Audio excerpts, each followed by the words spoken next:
नमस्कार दोस्तों, स्वागत है अपने YouTube channel top trending GK में। दोस्तों इस वीडियो में देखने वाले हैं एसएससी सीजीएल एग्जाम 12 अप्रैल 2022 के शिफ्ट 2 जो सेकंड शिफ्ट है, इसमें पूछे गए सभी 25 जीके के सवाल एक्स्ट्रा फैक्ट सहित कवर करेंगे जो आने वाली एसएससी और रेलवे एग्जाम्स के लिए काफ़ी महत्वपूर्ण सवाल रहने वाले हैं। तो वीडियो के अंत तक जरूर बन रहना, ये सभी इंपॉर्टेंट सवाल जाने उससे पहले सभी कैंडिडेट को मदर्स डे की हार्दिक शुभकामनाएं। और इसी दिवस के अवसर पर टेक्स्ट बुक आपके लिए एक बेहतरीन ऑफर लेकर आ रहा है। तो इस ऑफर के तहत आपको 18 मंथ की टेक्स्ट बुक पास की वैलिडिटी मिल रही है। पहले जो 12 मंथ की मिल रही थी, अभी 18 मंथ टेक्स्ट बुक पास का मतलब है 400 प्लस एग्जाम्स के मॉक टेस्ट हैं। आप अनलिमिटेड जितने एग्जाम है, रेलवे, एसएससी, बैंकिंग, डिफेंस, जो भी यूपीएससी वगैरह हैं, एक ही पास में 18 मंथ की वैलिडिटी है। मॉक टेस्ट अटैम्प्ट कर सकते हो। टीटीजी के कूपन कोड यूज़ करेंगे तो मैक्सिमम 39 रुपये का डिस्काउंट ले सकते हो। लिंक डिस्क्रिप्शन बॉक्स में। सेम एग्जाम पैटर्न और डैशबोर्ड पर आधारित यहाँ पर मॉक टेस्ट रहते हैं जो टेक्स्ट बुक ऐप और वेबसाइट पर आपको इस कूपन कोड की सहायता से मिल जाएंगे। तो चलिए यहाँ पर कंटिन्यू कर लेते हैं। पहला सवाल, कैमेलिया साइनेंसिस पैदा करने वाला एक पौधा है। तो ये दोस्तों एक तरीके से वैज्ञानिक नाम है, कैमेलिया साइनेंसिस है। ये जो टी प्लांट है, चाय के पौधा है, उसका साइंटिफिक नेम है कैमेलिया साइनेंसिस। विकल्प में आप देखेंगे कॉफ़ी की 2 स्पीसीज़ हैं। इसी सेट में कॉफ़ी की एक स्पीसीज से सवाल भी पूछ लिया है, तो एक्स्ट्रा फैक्ट इंपॉर्टेंट रहते हैं। तो यहाँ पर 2 कॉफ़ी स्पीसीज़ में कौन सी हैं? एक है अरेबिका, एक है कैनफोरा। तो इनमें से अरेबिका से सवाल पूछा गया है। सुगर कैन जो घना है, ये इसका साइंटिफिक नेम है। अगला सवाल लिखते हैं यहाँ पर, निम्नलिखित में से कौन से स्टेटमेंट सही है? कर्नाटक भारत में कॉफ़ी का सबसे बड़ा उत्पादक राज्य है। Correct statement. अरेबिका कॉफ़ी की एक किस्म है, ये भी सही अभी ऊपर देखा है। शुरुआत में मैक्सिको से लाई गई अरेबिका किस्म का उत्पादन भारत में किया गया, ये गलत स्टेटमेंट है। 1 और 2 दोनों करेक्ट हैं। बात करूँ कॉफ़ी की, तो कॉफ़ी उत्पादन में जो अग्रणी देश है, प्रथम स्थान पर देश कौन सा है उत्पादन में? ब्राज़ील है, सेकंड वियतनाम है, राज्य में कर्नाटक फर्स्ट है, सेकंड केरल है, और चाइना है सबसे ज़्यादा। चाय का उत्पादन वर्ल्ड वाइड वो चाइना में होता है, सेकंड होता है इंडिया में। असम जो चाय के उत्पादन में भारत में प्रथम राज्य है। किस वर्ष में भारत के सार्वजनिक ऋण का सकल घरेलू उत्पाद से जो रेशियो है वो रिकॉर्ड 84.2% हो गया था? तो 2003 जो वर्ष है, इसमें सार्वजनिक ऋण का जो जीडीपी से अनुपात है वो रिकॉर्ड सबसे ज़्यादा उच्च स्तर पर हिस्टोरिकली 84.2% हो गया था, और सबसे निम्न स्तर पर गया था 1980 में 47.94%। अगला सवाल है, मिस डेफ वर्ल्ड का खिताब जीतने वाली पहली भारतीय निम्न में से कौन है? मिस डेफ वर्ल्ड का खिताब जीतने वाली प्रथम भारतीय है विदिशा बालियान है। 2019 का जो मिस डेफ वर्ल्ड हुआ है दक्षिण अफ्रीका के बोम्बेला में, इसका खिताब जीता है भारतीय विदिशा बालियान ने, और ये उत्तर प्रदेश के मुजफ्फरनगर शहर की रहने वाली हैं। ये एक सेवानिवृत्त टेनिस खिलाड़ी भी है। और विकल्प में एक अरुणिमा सिन्हा का नाम था। एग्जाम में सवाल पूछा जाता है, माउंट एवरेस्ट को फतेह करने वाली प्रथम भारतीय दिव्यांग महिला कौन है? तो वो है अरुणिमा सिन्हा। नेक्स्ट वन यहाँ पर, अप्रैल 2021 को भारतीय रिजर्व बैंक की मौद्रिक नीति समिति के द्वारा दी गई रेपो रेट क्या है? अभी चेंज कर दी गई है, अभी 5 मई 2022 को की गई है। तो इस जो डेट के अकॉर्डिंग आरबीआई की जो रेपो रेट है वो 4% थी। वर्तमान में रेपो रेट है 4.40% हो गई है। तो रेपो रेट अभी क्या है? 4.40% है। उल्टा रिवर्स रेपो रेट है, यदि कोई बैंक है, जितने भी कमर्शियल बैंक है, आरबीआई में धन जमा कराती है तो आरबीआई उनको ब्याज देगी 3.35% के अकॉर्डिंग। और यदि कोई बैंक कमर्शियल बैंक है, शेड्यूल्ड बैंक, वो आरबीआई से यदि पैसे उधार लेती है तो किस इंटरेस्ट रेट से वापस चुकाएगी? वो जो ब्याज दर है वो रेपो रेट है जो 4.40% है। इसके उल्टा आरबीआई उनको कम इंटरेस्ट रेट पे करती है, यदि वहाँ पर जमा होता है तो वो 3.35% है।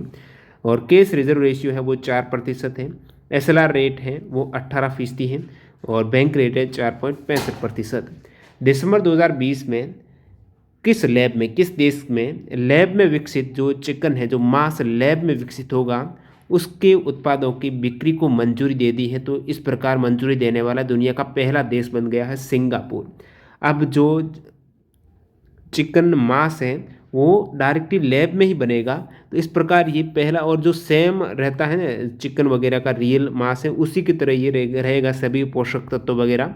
तो ये सिंगापुर सरकार ने देश में प्रयोगशाला में निर्मित जो चिकन मांस को बेचने के लिए अमेरिकी स्थित एक कंपनी है, स्टार्टअप है, जिसका नाम है जस्ट ईट, उस स्टार्टअप को इस प्रकार मांस प्रयोगशाला में बनाने की मंजूरी मिली है। तो ये प्रयोग करेगा जानवर की जो टिश्यू डायरेक्ट ही जो सेल्स रहती कोशिका है उनको, जानवर, इससे क्या जानवर की हत्या नहीं होगी और जो डायरेक्टली बिना हत्या किए ही उनकी कोशिका को लिया जा सकता है। फिर उन्हीं टिश्यू से वो एक मास्क के रूप बना देंगे जो सिंगापुर में, और ये जो क्वालिटी है उत्पादक थोड़े ज़्यादा रहने वाला है, यानी इसकी लागत रेट है वो ज़्यादा रहेगी नॉर्मल जो मीट वगैरह है।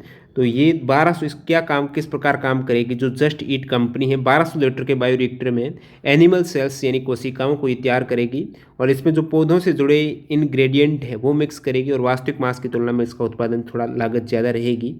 अगला सवाल है, कौन है वो उपन्यास Q&A के लेखक है। Q&A जो क्वेश्चन एंड आंसर कह सकते हो, तो Q&A एक नोवेल है, इसके ऑथर है विकास स्वरूप। अगला सवाल, मुगल बादशाह बाबर का पहला नाम क्या था। मुगल बादशाह बाबर का पहला नाम है, क्या दिन आ गए हैं जिन्होंने भारत पर राज किया, उन्हीं का फिर रियल नाम आपको याद करने पड़ रहे हैं। जहीरुद्दीन इनका मुगल बादशाह बाबर का जो रियल नाम आप कह सकते हो जहीरुद्दीन मोहम्मद बाबर। हुमायूं का जो रियल नाम है वो नसीरुद्दीन बेग मोहम्मद खान हुमायूं। अकबर का है अब्दुल फतह जलालुद्दीन मोहम्मद अकबर। जहांगीर का है नूरुद्दीन बेग मोहम्मद खान सलीम। शाहजहाँ का है शहाबुद्दीन मोहम्मद खुरम। और औरंगजेब का जो रियल नाम है वो है दोस्तों मुहिउद्दीन मोहम्मद। बहादुर शाह जफर का है अबू जफर सिराजुद्दीन मोहम्मद। नेक्स्ट वाला है यहाँ पर, क्रांतिकारी भगत सिंह की उम्र कितने वर्ष थी जब उन्हें फांसी दी गई थी। तो देखिएगा 23 वर्ष उम्र। कितनी कम उम्र में एक महान क्रांतिकारी जो भगत सिंह हैं उनको फांसी दी गई है। कम उम्र में बहुत कुछ कर लिया इन्होंने।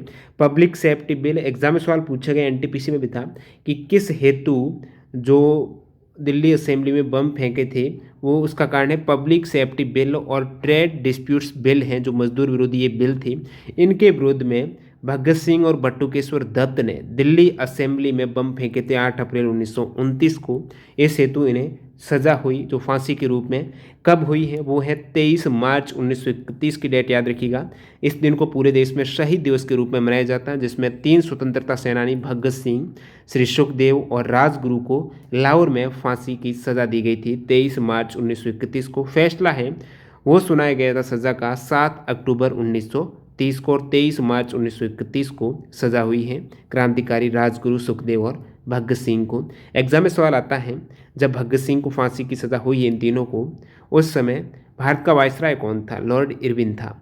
और नेक्स्ट वाला देखते हैं यहाँ पर, किस वर्ष में भारत के राज्यों के पुनर्गठन और उससे जुड़े मामलों के लिए अधिनियम पारित किया गया था। राज्य पुनर्गठन एक्ट है 1956 में पारित किया गया था। किस वर्ष में 1956 31 अगस्त 1956 को स्टेट रीऑर्गेनाइजेशन कमीशन है। इस जो राज्य पुनर्गठन आयोग है इसका गठन 22 दिसंबर 1953 को किया गया। नेक्स्ट वाला देखते हैं, निम्नलिखित में से कौन सा बोना ग्रह है जो ड्वार्फ प्लैनेट है वो मुख्य क्षुद्र ग्रह पेटी में स्थित है। कौन सा बोना ग्रह मुख्य क्षुद्र ग्रह पेटी जो मेन एस्ट्रॉइड बेल्ट है उसमें स्थित है, तो साइरस हो जाएगा। बोना ग्रह साइरस है जो मार्स और जुपिटर के बीच में क्षुद्र ग्रह बेल्ट में सबसे बड़ा ये ऑब्जेक्ट है। और वैसे टोटल में ड्वार्फ प्लैनेट की बात करूं बोना ग्रह की 5 है। प्लूटो भी एक ड्वार्फ प्लैनेट है। 5 ड्वार्फ प्लैनेट में प्लूटो है, आइरिस है, और अन्य जो विकल्प में भी देख रखा है मैकमैक है, ये भी ड्वार्फ में आ जाता है, और जो होमिया है ये है, और साइरस, ये 5 ड्वार्फ प्लैनेट। कौन सा नियम निर्वात या मुक्त स्थान में दो स्थिर बिंदु आवेश के बीच बल के लिए व्यंजक को उत्पन्न करता है। तो कूलाम का नियम बताता है कि दो स्थित बिंदु आवेश के बीच में लगने वाला आकर्षण या विकर्षण बल है दोनों आवेश की मात्राओं के गुणनफल के समानुपाती होगा, और बीच की दूरी के व्युत्क्रमानुपाती यहाँ पर जो बल रहता है वो कूलाम का नियम हो जाएगा। अगला सवाल है, अप्रैल 2021 तक की स्थिति के अनुसार कौन टोक्यो ओलंपिक 2021 के लिए अर्हता हासिल करने वाला एकमात्र भारतीय लॉन्ग जंपर लंबी कूद का एथलीट है, जो टोक्यो ओलंपिक में 2021 जो 8.22 मीटर लॉन्ग जंप करने की जो मिनिमम अर्हता है उसको पार करते हुए इन्होंने 8.26 मीटर का क्वालिफाई के लिए जो लॉन्ग जंप किया था। श्री शंकर मुरली इनका नाम है। अगला सवाल है, निम्नलिखित में से कौन सतत विकास लक्ष्य जो सस्टेनेबल डेवलपमेंट गोल है, वैसे 17 टोटल सस्टेनेबल डेवलपमेंट गोल है, इनमें से कौन से नंबर का SDG जो सतत विकास लक्ष्य है उसका उद्देश्य है स्थलीय पारिस्थितिकी तंत्र के सतत उपयोग को संरक्षित पुनर्स्थापित जंगलों का स्थायी प्रबंधन, मरुस्थलीकरण और भूस्खलन को रोकना, जैव विविधता की हानि को रोकना है कौन से एसडीजी का उद्देश्य है। तो एसडीजी नंबर 15 है, सस्टेनेबल डेवलपमेंट गोल नंबर 15 है, जिसका उद्देश्य ये है। और टोटल 17 जो सतत विकास लक्ष्य हैं, जो एजेंडा 2030 में ये 17 सतत विकास लक्ष्य जोड़े गए हैं, जो सितंबर 2015 में इन एजेंडा 2030 की घोषणा हुई है। यानी 2030 तक ये सभी 17 सतत विकास लक्ष्यों को हासिल करना इसका उद्देश्य है। इसके 169 उपलक्ष्य भी हैं, 2016 से 2030 तक की अवधि में इसे प्राप्त करना है। तो ये पहला नंबर कौन सा गोल है, तो इस प्रकार आपको पूछा 15 नंबर वाला गोल जो दे रखा है और आंसर देना। तो ये सभी गोल इस प्रकार आपको देखने होंगे। गोल नंबर 1 है बिना जो गरीबी, नो पॉवर्टी लक्ष्य हासिल करना। गोल 2 जीरो हंगर, भूख को बिल्कुल भूखमरी जीरो कर देना। गोल 3 है गुड हेल्थ और वेलबींग। चौथा लक्ष्य है क्वालिटी एजुकेशन। पांचवा है जेंडर इक्वलिटी। छठा क्लीन वाटर एंड सैनिटेशन। सातवां है अफोर्डेबल एंड क्लीन एनर्जी। आठवां decent work and economic growth. नौवां है इंडस्ट्री इनोवेशन एंड इंफ्रास्ट्रक्चर। 10वां है रिड्यूस्ड इन इक्वलिटी। 11वां है सस्टेनेबल सिटीज एंड कम्युनिटीज। 12वां रेस्पॉन्सिबल कंजप्शन एंड प्रोडक्शन। 13वां क्लाइमेट एक्शन। 14वां लाइफ बिलो वाटर। 15वां लाइफ ऑन लैंड जो दे रखा था। 16वां है peace and justice strong institutions. 17वां partnership to achieve the goal. 17वां भी याद रखना है, partnership to achieve the goal. अगला सवाल है हिंदू उत्तराधिकार अधिनियम 1956 में पारित हुआ है, जिसमें एक संशोधन किया गया है, वो 2005 में किया गया है। तो 1956 का ये हिंदू उत्तराधिकार अधिनियम है। उत्तराधिकार अधिनियम 1956 जो हिंदू वाला है, इसका मतलब है इसके अंतर्गत ये बताया गया जब किसी हिंदू व्यक्ति की मृत्यु हो जाती है, तो बिना वशित बनाए हो जाती है मृत्यु, तो उस केस में उस व्यक्ति की संपत्ति का अधिकार उनके उत्तराधिकारी वो परिजन है और संबंधियों में कानून रूप से किस तरह बांटी जाएगी वो बताता है। अगला सवाल यहाँ पर निम्नलिखित विकल्प में से कौन सा तत्व जो प्रकाश उत्सर्जक डायोड है, एलईडी लाइट इमिटिंग डायोड है, उसकी संरचना के निर्माण के लिए उपयुक्त नहीं है। एलईडी के निर्माण में जर्मेनियम का कोई भी उपयोग नहीं है। ऊपरकोट बौद्ध गुफाएं गुजरात के किस शहर में है? ऊपरकोट बौद्ध गुफाएं है ना, ये जूनागढ़। आपको पूछ ले कि ऊपरकोट बौद्ध गुफाएं कहाँ पर, किस राज्य में? गुजरात, जूनागढ़ में है। रायूगाडू गुफाएं कोची में है। भीमबेटका भोपाल में है और गुच्चू पानी देहरादून में। किसी देश की अत्यधिक कुशल उच्च शिक्षित पेशेवर आबादी के एक बड़े भाग का बेहतर आर्थिक और सामाजिक अवसर के लिए दूसरे देश में प्रवास करना, जो बिल्कुल अत्यधिक स्किलफुल हैं, शिक्षित हैं, वो दूसरे देश में चला जाए आर्थिक और सामाजिक अवसर के लिए दूसरे देशों में। तो किसी देश की अत्यधिक कुशल उच्च शिक्षित पेशेवर आबादी के एक बड़े भाग का बेहतर आर्थिक और सामाजिक अवसर के लिए, बेहतर आर्थिक और सामाजिक अवसर के लिए बहुत से लोग हैं जो अमेरिका चले जाते हैं। इस प्रकार वो कहलाता है, वो प्रतिभा का प्लान हो रहा है, ह्यूमन कैपिटल फ्लाइट हो रही है। इस सवाल के विकल्प में जनसांख्यिकी संक्रमण भी था। जनसांख्यिकी संक्रमण में एनटीपीसी में एक सवाल था कि कौन सा चरण है जो द्वितीय चरण से संबंधित था। जनसांख्यिकी संक्रमण भारत के टोटल 5 चरण हैं और ये जो सिद्धांत दिया है जनसांख्यिकी संक्रमण का, ये WM थॉम्सन और फ्रैंक W नोएस्टिन ने दिया है। इसके 5 चरण कौन से, जहाँ से एग्जाम में सवाल आ जाते हैं कौन से चरण से क्या। तो प्रथम अवस्था है जनसांख्यिकी संक्रमण की उच्च एवं अस्थिर जन्म और मृत्यु दर और धीमी जनसंख्या वृद्धि दर। उच्च और अस्थिर जन्म और मृत्यु दर और धीमी जनसंख्या वृद्धि दर। द्वितीय अवस्था उच्च जन्म दर ज़्यादा है, मृत्यु दर कम है और तीव्र जनसंख्या वृद्धि हो जाएगी। तृतीय अवस्था है कम होती जन्म दर और न्यून मृत्यु दर और कम होती जनसंख्या। चतुर्थ अवस्था निम्न जन्म और निम्न मृत्यु दर, धीमी जनसंख्या वृद्धि। पंचम अवस्था जन्म और मृत्यु दर लगभग बराबर, जिसका किसी समय परिणाम जनसंख्या वृद्धि में शून्य होगा, वो अंतिम पंचम अवस्था है। अगला सवाल है किस क्रांतिकारी को अलीपुर बम षड्यंत्र मामले में अंग्रेजों ने एक आरोपी के रूप में गिरफ्तार किया था? तो ये कन्हैया लाल दत्त हैं। अलीपुर बम षड्यंत्र मामले में एक आरोपी के रूप में गिरफ्तार कन्हैया लाल दत्त हैं। अलीपुर बम कांड को मुरारी पुकूर षड्यंत्र, मानिक टोला बम षड्यंत्र कहा जाता है। ये हुआ कब, याद रखना आपको, 1908 में हुआ था। और अलीपुर बम जो केस है, इस ट्रायल का एग्जाम में सवाल पूछा कि अलीपुर बॉम्ब के इस ट्रायल का क्या तात्पर्य है। तो मुजफ्फरपुर के जिला जज की हत्या का प्रयास यहाँ पर किया गया है, जो डगलस किंग्सफोर्ड है इन नाम जज का नाम। तो ये अलोकप्रिय ब्रिटिश मुख्य न्यायाधीश मुजफ्फरपुर में फेंके गए बम का निशाना था, लेकिन यहाँ पर ये चूक गए निशाना है। कोई 2 अन्य अंग्रेज महिलाएं मारी गई थी जिस गाड़ी पर बम फेंका था, उसमें ये किंग्सफोर्ड थे ही नहीं। और बम फेंकने वाले क्रांतिकारी प्रफुल्ल चौकी और खुदीराम बोस थे, जिसमें से प्रफुल्ल चौकी ने आत्महत्या सुसाइड किया और खुदीराम बोस को बाद में गिरफ्तार किया और मौत की सज़ा सुनाई गई। केवल 18 वर्ष थे तब ये सज़ा सुनाई गई थी। तो इस पूरे में ये पूरा जो कांड हुआ है, इस मामले में अनुशीलन समिति के सदस्य हैं, उन पर मुकदमा चलाया गया था, जिसमें अरविंद घोष भी हैं, उनके भाई बारिन घोष, सत्येंद्र बोस है, कन्हैयालाल दत्त जो ऑप्शन था, ये 30 से अधिक सदस्य थे इसमें। तो ये कन्हैयालाल दत्त जो सही है। किस महिला पहलवान ने फरवरी 2021 में यूक्रेन कुश्ती टूर्नामेंट जीता? यूक्रेन कुश्ती टूर्नामेंट फेब 2021 में विनेश फोगाट ने जीता।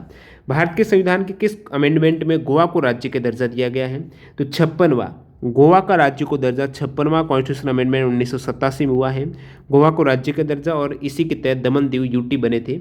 और एग्जाम में पूछा जाता है सिक्किम को 22वां राज्य का दर्जा कौन से कॉन्स्टिट्यूशन अमेंडमेंट में दिया गया है? सिक्किम को 36वां। और 35वें कॉन्स्टिट्यूशन अमेंडमेंट 1974 के द्वारा सिक्किम को भारत में एक सहयुक्त एसोसिएट स्टेट के रूप में सम्मिलित किया गया है। बात करूँ मैं 53वां कॉन्स्टिट्यूशन अमेंडमेंट 1986 में, तो इसमें 371 जी जोड़कर मिजोरम को राज्य का दर्जा है। 53वां नागालैंड के संबंध में विशेष प्रावधान अपनाकर उसे राज्य का दर्जा। 13वां संविधान संशोधन 1962 के जरिए। ये सभी इंपॉर्टेंट है राज्य के दर्जा से संबंधित। अगला सवाल देखते हैं यहाँ पर, किस विज्ञान का संबंध पेड़ की वृद्धि की विशेषताएं, विशेष रूप से संवर्धी वलय के विश्लेषण के द्वारा पिछली जलवायु और जलवायुवीय घटनाओं के रिकॉर्ड बनाने से हैं? तो ये है ध्रुव जलवायु विज्ञान, डेंड्रोक्लाइमेटोलॉजी। अगला सवाल यहाँ पर, आर्थिक सर्वेक्षण 2020 के अनुसार वैश्विक सूची के शीर्ष 100 में भारत के कितने बैंक हैं? जो यहाँ पर ग्लोबल टॉप 100 बैंक में भारत का सिर्फ एक बैंक एसबीआई, जिसकी रैंक 55वीं रही है, ये भारत का एक बैंक है वैश्विक सूची के शीर्ष के रूप में। और चाइना के यहाँ पर 18 बैंक है, यूएस के 12 बैंक इस 100 की लिस्ट में। अगला सवाल, भांगड़ा नृत्य के संदर्भ में भांगड़ा नाम निम्नलिखित में से कौन सा अंग्रेजी शब्द से लिया गया है? भांगड़ा है ये रिदम से लिया गया है। अंतिम सवाल, निम्नलिखित में से कौन सी स्थायी उत्तक की विशेषता है? तो इनमें से अंतरकोशिकीय अंतराल मौजूद रहते हैं स्थायी उत्तक में, ये सही विशेषता है। स्थायी उत्तक, सरल स्थायी उत्तक 3 प्रकार के, कोलेनकाइमा, पेरेनकाइमा और स्क्लेरेनकाइमा है। और जटिल स्थायी उत्तक जाइलम और फ्लोएम है। कोलेनकाइमा है ये लचीलापन के साथ दृढ़ता प्रदान करता है। पेरेनकाइमा कोमल भागों में पाया जाता है, मुख्य कार्य भोजन का भंडारण है पेरेनकाइमा। स्क्लेरेनकाइमा उत्तक की कोशिकाएं मृत, लंबी, संक्रिय और दोनों सिरों पर नुकीली होती हैं। स्क्लेरेनकाइमा पौधे को यांत्रिक दृढ़ता प्रदान करता है, बहुत बार एग्जाम में पूछा हुआ है। तो इस प्रकार आपने जो 25 सवाल देखे हैं, जो 12 अप्रैल 2022 के second set SSC CGL exam में पूछे गए हैं, सभी क्वेश्चंस आने वाले एग्जाम जो एसएससी हो गया, रेलवे हो गया, इनके लिए काफ़ी महत्वपूर्ण है। पीडीएफ फाइल के लिए आपको टेलीग्राम चैनल ज्वाइन करना, लिंक डिस्क्रिप्शन बॉक्स में। मिलते हैं नए वीडियो के साथ। वंदे मातरम, जय हिंद दोस्तों।